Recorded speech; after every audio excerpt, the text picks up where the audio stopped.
罗马书第7章。弟兄们，我现在对明白律法的人说，你们岂不晓得律法管人是在活着的时候吗？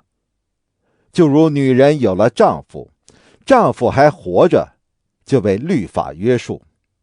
丈夫若死了，就脱离了丈夫的律法。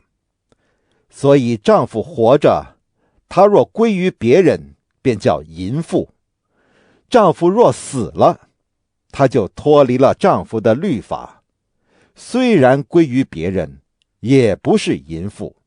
我的弟兄们，这样说来，你们借着基督的身体，在律法上也是死了，叫你们归于别人，就是归于那从死里复活的，叫我们结果子给神。因为我们属肉体的时候，那因律法而生的恶欲就在我们肢体中发动，以致结成死亡的果子。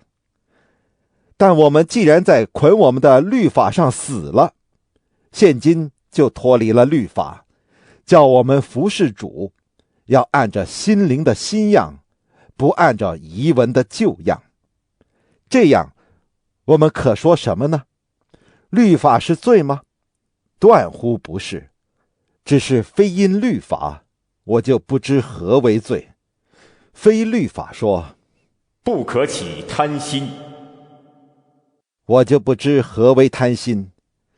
然而罪趁着机会，就借着诫命，叫诸般的贪心在我里头发动。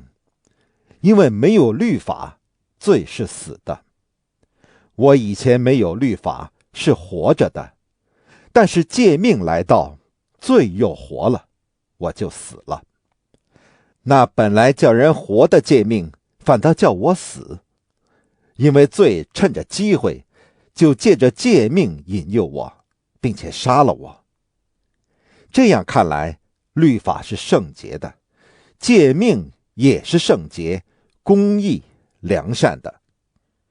既然如此，那良善的是叫我死吗？断乎不是，叫我死的乃是罪，但罪借着那良善的叫我死，就显出真是罪，叫罪因着诫命更显出是恶极了。我们原晓得律法是属乎灵的，但我是属乎肉体的，是已经卖给罪了。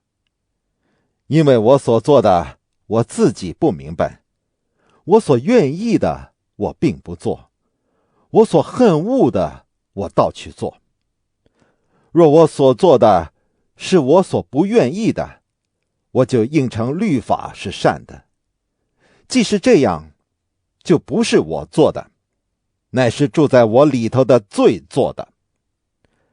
我也知道，在我里头，就是我肉体之中没有良善，因为立志为善由得我，只是行出来由不得我。故此，我所愿意的善，我反不做；我所不愿意的恶，我倒去做。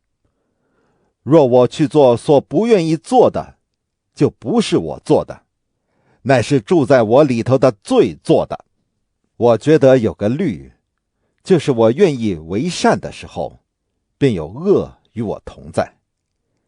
因为按照我里面的意思，我是喜欢神的律，但我觉得肢体中另有个律和我心中的律交战，把我掳去，叫我服从那肢体中犯罪的律。我真是苦啊！谁能救我脱离这取死的身体呢？感谢神，靠着我们的主耶稣基督就能脱离了。这样看来，我以内心顺服神的律，我肉体却顺服罪的律了。